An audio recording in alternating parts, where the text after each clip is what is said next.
Hello, my name is Milan Pap. I'm a lecturer in the computer school Maret.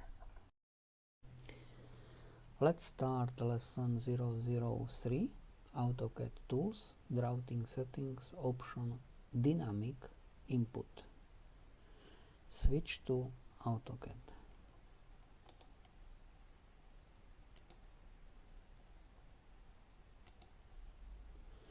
Menu Tools and then Drawing Settings, option Dynamic Input.